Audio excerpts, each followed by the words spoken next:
few cards.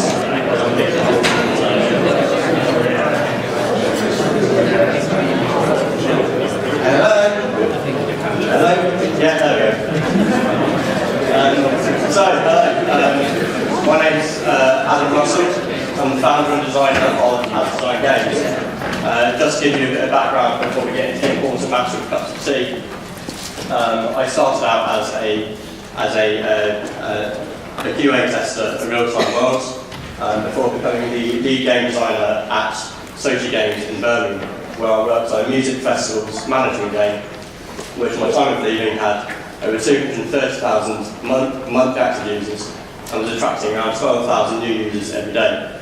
I left there in May last year to set up Design Games, where I've released one browser game to date and I'm now working on our first mobile game, Impatient Squirrel. So, good game design is a lot like a good cup of tea. You need to choose your blend, then turn up the heat to get the most from it. You need to let it brew, and then add milk and sugar to taste. Okay, maybe that doesn't sound quite like your traditional sense of game design, but bear with me and I'll explain. Your teapot is your vessel. Whether you've got an idea for a world, a character, a puzzle, a mechanic, or an emotion, you need something that's going to actually contain that. So think of these things as your tea leaves. So tea leaves are your features and content.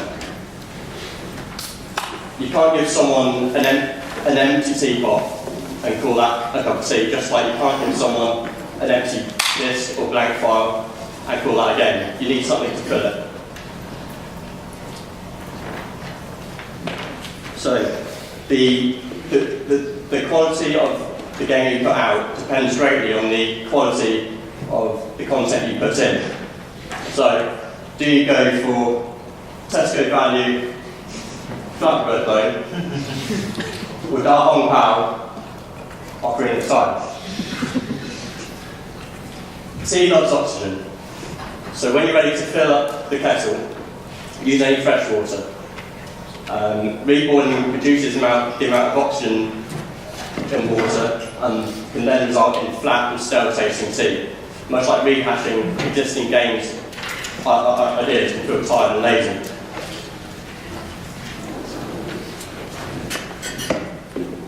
Sorry, I'll just listen first. Fresh water equals fresh ideas. Take elements from games that you like and add them to your game. It's almost impossible to create a game that's entirely brand new ideas. Familiarity is good as well. If you look at a game like Diddy Kong Racing, just looking at a screenshot of that, you can tell that it's a kind of Mario Kart-esque racing game. But look closer and you'll see that they have a big open world hub, they've got boss races, and they've got different vehicles as well. Familiarity is a good thing. There's a reason why most Xbox 360 games use the RT button to fire. Just making changes for the sake of it isn't good for anyone, and can actually be harmful for your game. That quote there is from the Zero Punctuation review of Too Human. I don't know if anyone's played it. If you watch any kind of Let's Plays on it, the first thing that people do is they try to rotate the camera and they swing their sword. The first thing they think isn't, oh, wicked, I've got a sword. It's, what the hell, why can't I move the camera? So once you've got your fresh water, you need to start boiling. Consider this your prototyping phase. I like to use just pen and paper for this part, but if you're more comfortable with using Unity or GameMaker, then do it. But don't make anything finished. Consider, for example, you're thinking of a way to get a player from point A to point B. One of your ideas might be that you want them to reach point B via a rowing boat, but don't actually finish the journey. a prototype leads you from vague ideas to concrete questions. So you might start thinking, okay, I'm going to go by boat, but do I have the oars already? Do I have to find them? Do I have to make them? Is the water choppy or still? Are there enemies? All these kind of questions. But as I say, don't actually complete the journey. That's the later stage. Some of your ideas will turn to steam and disappear. Either because they're too grand, they're too difficult, or sometimes they're just plain stupid. That's not an insult to you, by the way. That's an insult to me. I once considered adding a Barry Van Dyke asset purely because I've been watching a lot of Diagnosis Murder. I didn't make the game. So once the water's boiled, you want to pour the water from height. Remember, tea loves oxygen.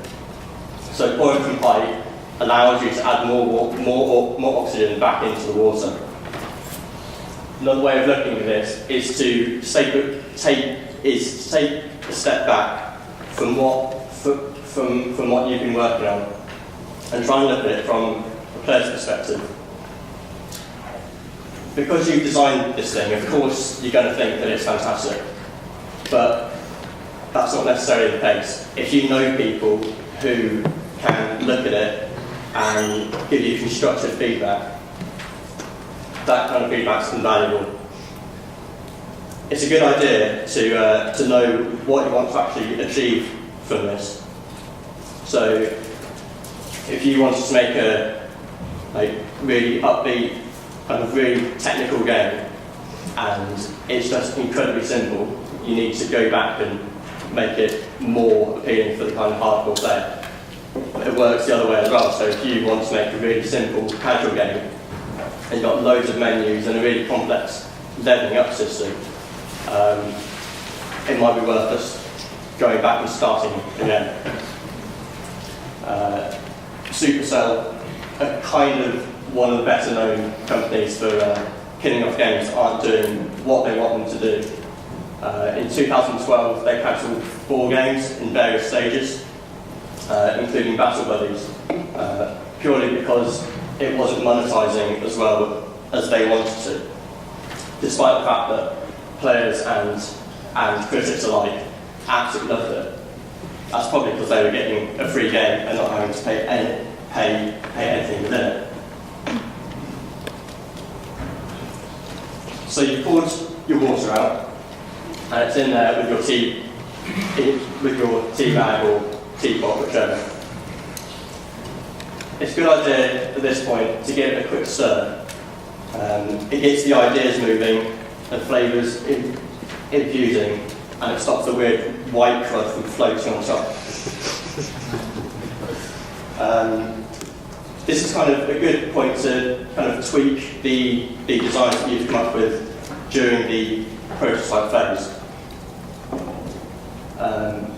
So you might have answered questions such as, is the water still or choppy? Do I find doors or make them? That kind of thing. So this is the important part, the brew. The reason why there's a squirrel there is because I'm making a game called Impatient Squirrel, so I thought I'd try to shoehorn it in somewhere. The brew is the development time. You don't want to be impatient like a squirrel. You want to give the flavours time to kind of develop. On the other hand, you don't want to leave it so long that your teeth stews. If you release the game too early, it's likely to be full of bugs and unfinished features. Whereas if you leave it too long, you may have promised a release date that you never met or kept on delaying and kind of delaying, so people got bored of waiting. And when it finally did come, it left a kind of bitter taste. As Design Games' first game, Godsweeper, actually released about 2 months late. The game was only technically delayed by about 2 weeks, but I was away for a month and didn't want to release it kind of a week before I went away, just in case anything bad came up. In hindsight, I should have just released it. I think part of it was fear of releasing my first game. And once I'd come back and there were still a few little tweaks to do, was really hard to motivate both myself and my programming friend to actually get back into development of it. In the end, we just kind of released it. It was kind of lackluster, but it kind of served its purpose for us, which was to go through the whole process and release our first game ourselves, going through the whole process from kind of concept through to release and all that kind of stuff. It's a good idea to try and show the game during development. I think is something that a few speakers have mentioned. This is kind of a good way to gauge when your game may be ready as well. If you're showing someone a game and they're getting stuck on the very first level, it's not ready. On the other hand, if you're showing them and they're saying how amazing it is, there's no major bugs coming up, and they're asking you for a link to download it, you're probably pretty close to being able to actually release it. A player's not going to notice if your main character sprite on the loading screen is 3% smaller. They are going to notice if a button doesn't work or there's missing audio on level 6. So pick your battles. I think it's probably something you can only learn through doing it, I guess. I don't know if anyone can teach you a foolproof way of when's the right time to actually release your game. So I think one of the points in one of the previous talks was fail fast. So just release loads of games, and then through each one you'll get a better idea of when's a good time to actually release it. So you brewed your seed, looks all nice. Now I need to add milk and sugar. I like just a dash of milk in mine. Some people like lots of milk, other people like sugar. The point is, not everyone takes it the same way you do. So listen to players and react to what they're telling you. If there's just one person who's saying, oh, you should make the main character fly, that's going to change your whole game and it's not worth doing. On the other hand, if 90% of people are saying that they would prefer a tilt control to it, as opposed to a virtual joystick, consider adding that in. You can do this in the kind of soft launch period or just after launch.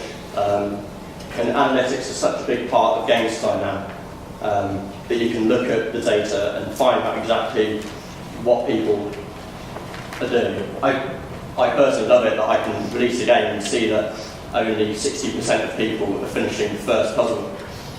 It means I can go in and rework the mechanism or redesign the whole puzzle, update it, and then immediately see if that's made a positive or negative effect. Just as a random side note, did you know that it's literally impossible to fail the first level of Plants vs Zombies? You can sit there and do nothing at all and not interact with it, and you'll still finish it and get like the maximum score. So there you have it. You've got a delicious cup of tea, or game if you insist on making talk about games. So in summary, tea leaves are your content, fresh water is fresh ideas, boil and prototype, pour from height and get unbiased, the unbiased response as to what you're doing. Give it a quick search just to kickstart development. Brewing time is really important. And listen to players and add milk and sugar. But wait, there's one thing missing from this. Does anyone know what we're missing? Biscuits.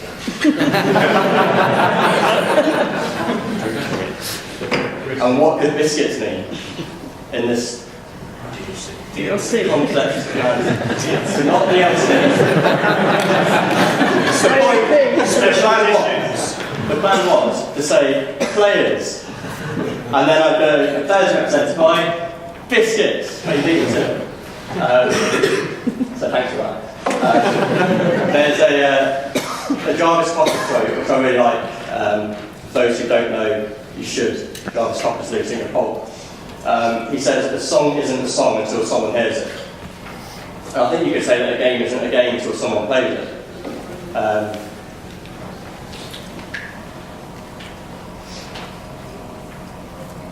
So Players can come in all shapes and sizes. They can be short, be ginger, can be nutty. And if you make a really great game, you'll win a couple of rich teams too. So that's pretty much it. That's all my contact details. I figured as well that I couldn't come and talk about tea and biscuits and not bring biscuits. So I've made some biscuits. They're shaped like squirrel. There's some painted squirrel and tea. So there's not enough biscuits for everyone here. I think the best plan is to leave the box on the table there, and then you can do some training for tactical sabotage and just elbow each other and try and get them. Yeah, that's the details.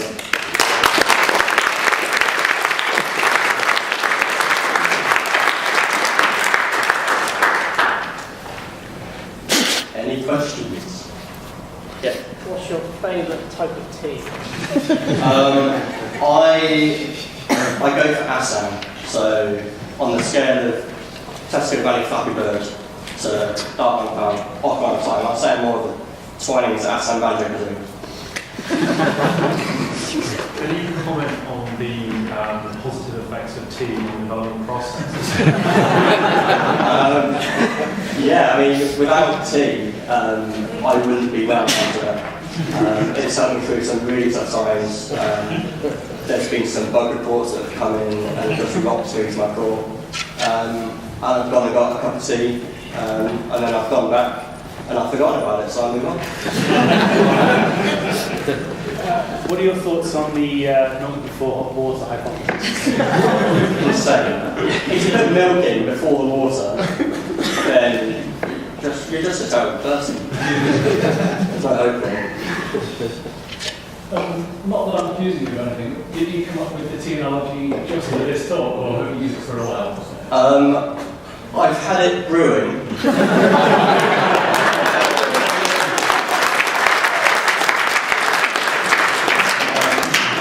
I've kind of been thinking about it for too long, a couple of years. It's probably a bit steep by now. Are you sure you don't have any more of those biscuits for a white summer? No, I had them on the way here. No? Oh, yeah. 30-second stale pitch on your squirrel game. Go. So, 30-second stale pitch on your squirrel game. Impatient Squirrel is a auto runner within a sliding tile puzzle. Slide branches into place to allow the squirrel to reach his acorn without him falling off of the tree. And I've got a build with me as well, so I'm at the pub and stuff tonight, so if you want to play it, just give me a shout. Okay, good luck.